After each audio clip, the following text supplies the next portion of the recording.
नमस्कार साथियों, मैं घनेंद्र आपका स्वागत करता हूं मैथ एक्शन पॉइंट में। साथियों, आज हम सीखने वाले हैं लाभ और हानि के कुछ सवाल। तो दोस्तों, बिना समय बर्बाद किए हम इस सवाल को देखते हैं। देखिए दोस्तों, पहला सवाल है 1 केजी काजू का मूल्य 800 रुपये है, तो 500 रुपये में कितना काजू मिलेगा। ठीक है, जाहिर सी बात है कि 1 किलो से तो कम मिलेगा, तो आंसर ग्राम में आएगा। ठीक है, ग्राम में आएगा, तो हम सबसे पहले इसे ग्राम में बदल लेते हैं। तो दोस्तों, अगर अभी तक आप मेरे चैनल पर नए हो तो पहले से प्लीज सब्सक्राइब कर लेना।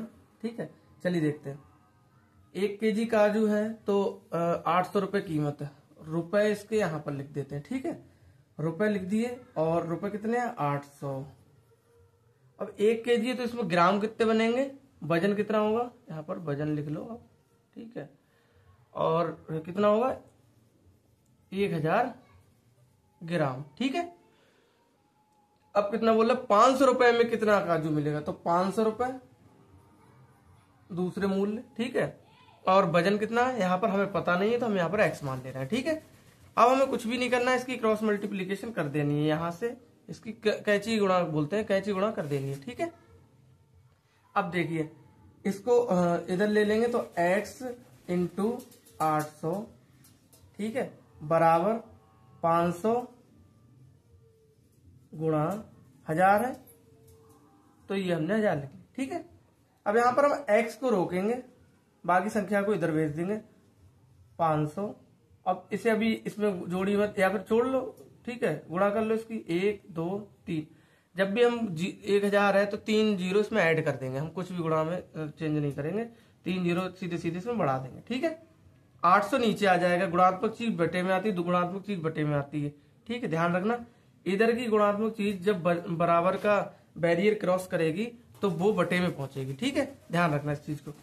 अब 800 जो गुणात्मक है वो अगर बराबर का बैरियर क्रॉस करेगी तो 800 जो है वो बटे में आ जाएंगे। ठीक है, अब सीधी भाषा में समझिए, 2 जीरो से 2 जीरो हमने काट दिए। ठीक है, रहेगा यहाँ पर 8 है, तो 2 जीरो से 2 यहाँ पर, सॉरी, हाँ सही है। ठीक है, 2 जीरो से 2 जीरो काट दिए। अब बचे यहाँ पर कितने दोस्तों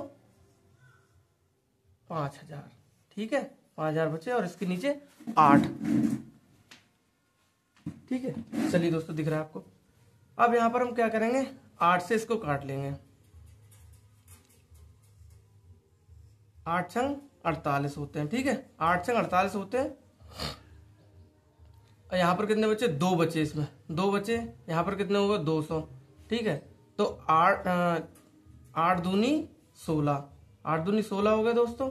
अब यहाँ पर क्या हुआ, यहाँ पर 4 रह गए, तो 8 पंजे 40, तो कितना हो गया 625। मात्रा आ रही है दोस्तों ग्राम में। ठीक है, तो x यानी कि जो दूसरा वाला वजन था, तो यानी कि हमें 500 रुपए में 625 ग्राम काजू प्राप्त होंगे, यानी हम खरीद पाएंगे। ठीक है, ये आंसर है दोस्तों।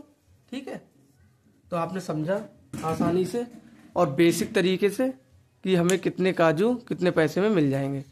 चलिए दोस्तों, अगला सवाल देखते हैं। तो दोस्तों देखिए, अगला सवाल दिया है, एक आदमी ने 500 रुपए में साइकिल खरीदी, वह साइकिल को कितने में बेचे कि उसे 10% का लाभ हो। ठीक है, आप ज्यादा सूत्र पढ़ेंगे तो उसमें आपका दिमाग थोड़ा खराब हो जाएगा। बेसिक चीज तो सूत्र ही है, वैसे उसे याद भी कर लीजिएगा। लेकिन दोस्तों यहाँ पे सिंपल भाषा में समझाएंगे हम। 500 रुपए एक आदमी बोल रहा है कि एक आदमी ने 500 रुपए में एक साइकिल खरीदी, पुरानी होगी, वह साइकिल को कितने में बेचे कि उसे 10% का लाभ हो। ठीक है, 10% का लाभ कमाने के लिए हम इस संख्या को कितना बढ़ाएं, ठीक, कितने में बेचे कि 10% का उसे लाभ हो जाए। तो दोस्तों देखिए, इसको हम आसान भाषा में समझेंगे।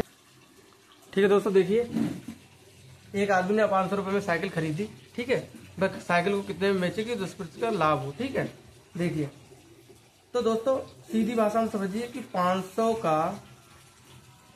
का जब हम 10% बढ़ाएंगे तो किस तरीके से बढ़ाते हैं। देखिए 110 और बटे 100। ठीक है, अब क्या करेंगे दोस्तों, इसको हम सॉल्व कर लेंगे और आंसर आ जाएगा।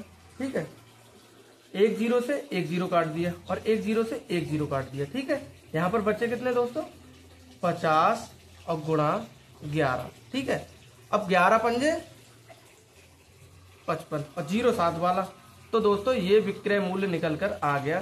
ठीक है, इसका वो 550 रुपए में जब बेचेगा तब उसे 10% का लाभ होगा। और 10% का लाभ, 10% लाभ बराबर क्या होगा, 50 रुपए। हम विक्रय मूल्य में से क्रय मूल्य माइनस कर देंगे और ये हमारा लाभ निकल कर आ गया। ठीक है, तो दोस्तों आपने देखा कितनी आसानी से हमने इसको सवाल को करना सीखा। तो दोस्तों मिलते हैं नेक्स्ट वीडियो में, तब तक के लिए नमस्कार, शुक्रिया दोस्तों।